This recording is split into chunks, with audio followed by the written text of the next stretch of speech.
Assalamualaikum warahmatullahi wabarakatuh. Bismillahirrahmanirrahim.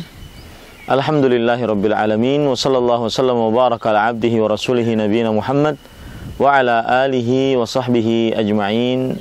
Amma ba'du.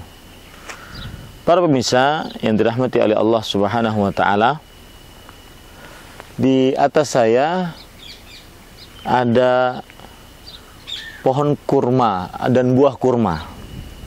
Dan inilah yang disebut dengan balah kurma yang masih mangkel balah. Nanti setelah kurma yang masih mangkel ini, kalau dia masak maka berubah menjadi rutop, yaitu kurma yang sudah masak dan masih segar.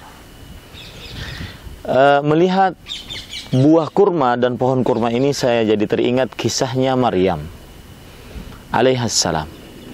Ketika setelah melahirkan Isa bin Maryam, maka Maryam alaihissalam ingin menyusui anaknya.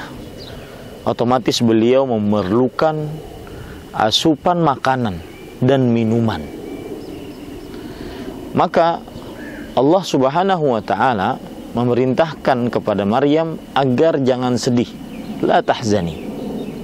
Jangan sedih, karena nanti di bawah kaki Maryam akan ada air. Kemudian Allah Subhanahu wa ta'ala berfirman sebagaimana disebutkan dalam surat Maryam ayat 25, wa huzzi ilaiki bidhid'in nakhlah tusaqit alaiki rutaban janiyya. Artinya, dan goyangkanlah kepadamu pangkal pohon kurma tersebut, maka akan jatuh kepadamu kurma-kurma yang masak.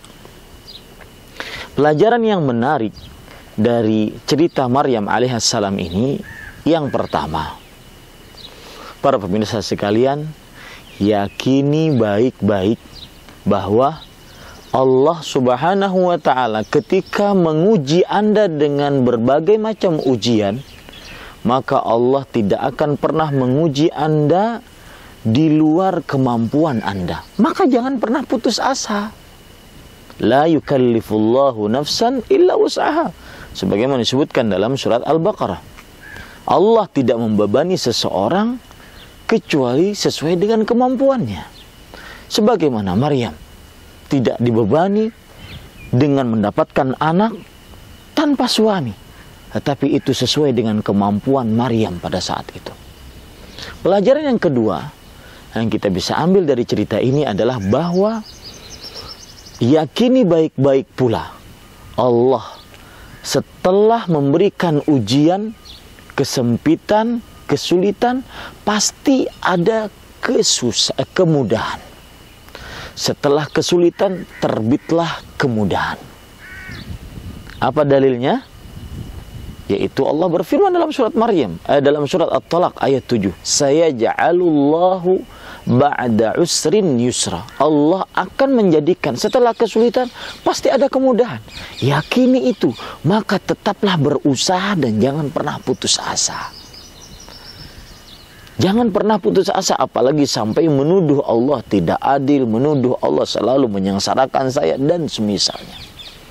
Pelajaran yang ketiga yang menarik dari ayat ini dan juga dari cerita Maryam, yaitu Amr ibn Maimun rahimahullahu ta'ala ketika menafsiri ayat ini, sebagaimana disebutkan di dalam tafsir Imam Ibnu Katsir, bahwa ma min syai'in anfa'u saya ulangi, ma min syai'in khairun lin nufasa minat tamri warrutab. Tidak ada sesuatu apapun yang lebih baik untuk wanita-wanita yang setelah melahirkan dibandingkan kurma dan rutab, kurma yang baru matang. Kemudian beliau membaca ayat ini, wa huzzi ilaiki bidhid'in nakhlah tusaqit alaiki rutaban janiyya. Maka para pemirsa, 3 poin yang kita bisa ambil dari video ini. Yang pertama, bahwa yakini baik-baik Allah tidak akan pernah menguji hambanya di luar kemampuan. Yang kedua, Allah subhanahu wa ta'ala senantiasa setelah kesulitan pasti akan memberikan kemudahan. Yang ketiga, bagi wanita-wanita yang sedang melahirkan atau yang sudah melahirkan, maka banyak-banyaklah konsumsi kurma dan rutop, yaitu kurma yang baru matang. Karena itu adalah sesuatu yang sangat bermanfaat untuk asupan makanan, membuat ASI untuk anak-anaknya. Semoga bermanfaat. Wassalamualaikum warahmatullahi wabarakatuh.